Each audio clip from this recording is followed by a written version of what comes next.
Have you ever wondered why people used to bathe only once a year? You probably don't need to wonder anymore, because we have the answer for you. Welcome back, everyone. Here is the boring history of sleep. And today, we are answering the question, here's why bathing once a year was normal in the past. What comes into your head when you think about ancient times?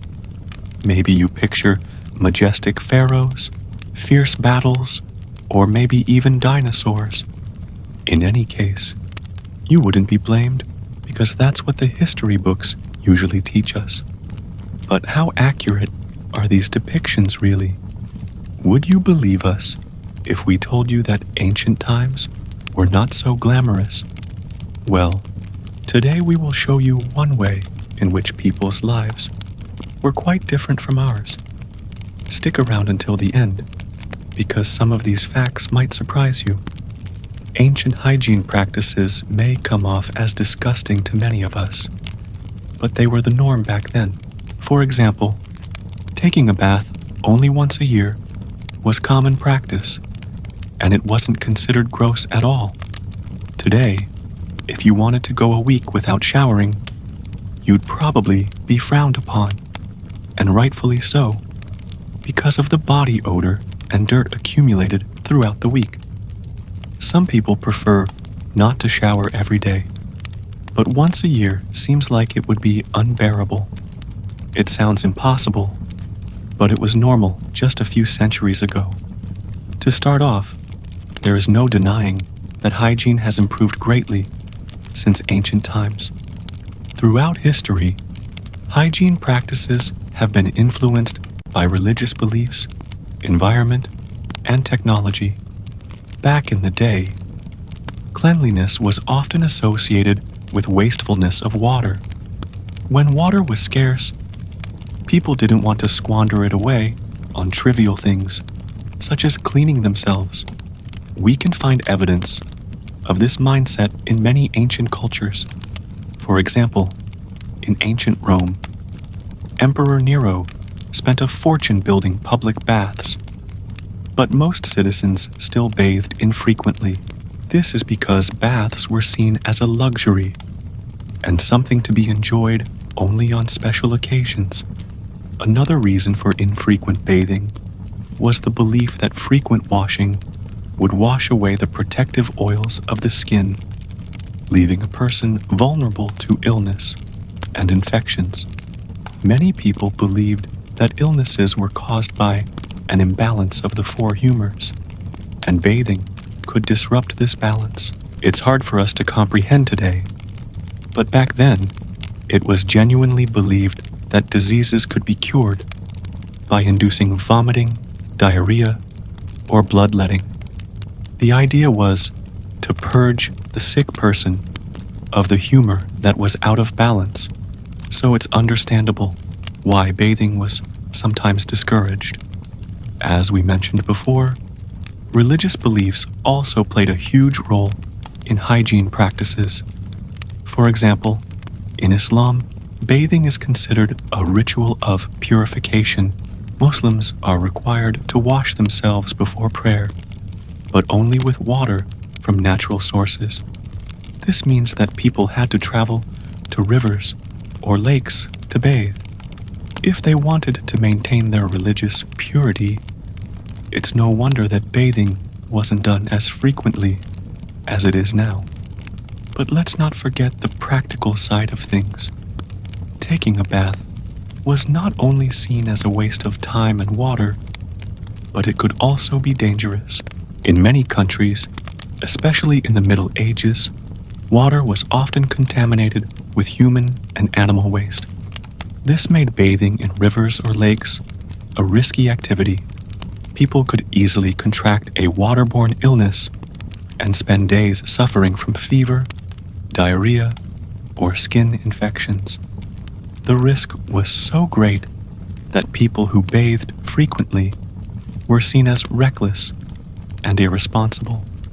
One more thing to keep in mind was that bathing facilities weren't accessible to everyone. Public baths were often segregated by gender age, and social class. Women, children, and slaves were not allowed to use the same baths as free adult men, and there were rarely facilities for bathing in private homes. For those who did have access to bathing facilities, it was usually a communal affair.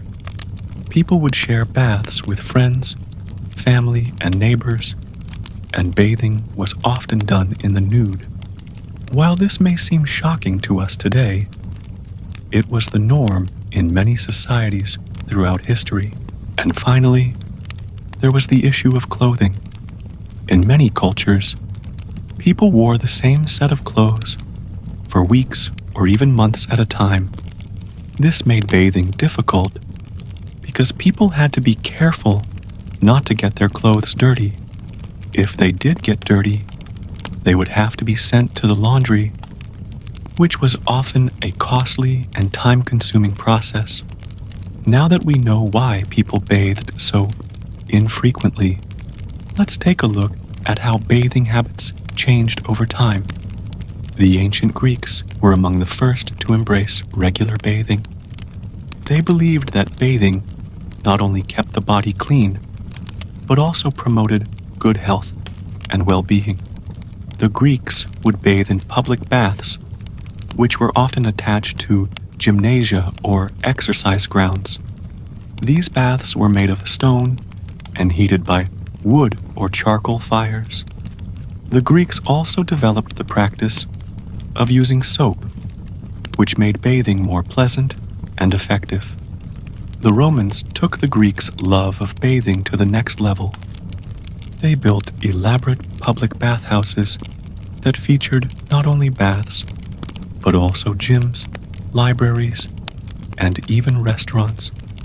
The Romans also developed aqueducts to bring fresh water to their bathhouses. These systems of pipes and channels enabled the Romans to provide clean water to their citizens, even in the most remote parts of the empire. Bathing habits in Europe declined during the Middle Ages. This was due to a number of factors, including the Black Death, which killed millions of people and led to a general decline in hygiene.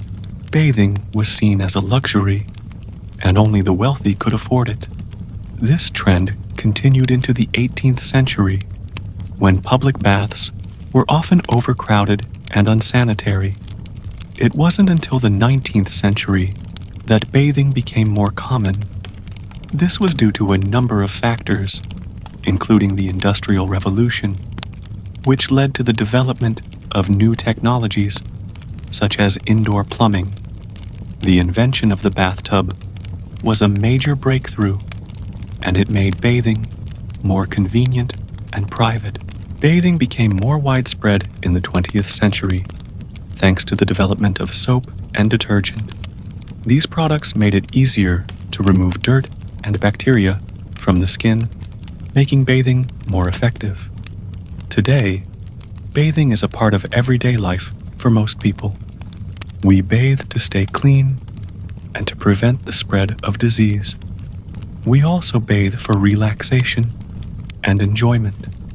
There are many different ways to bathe, but the most common is to use water and soap in a bathtub or shower. We should also mention the differences between bathing habits in different parts of the world.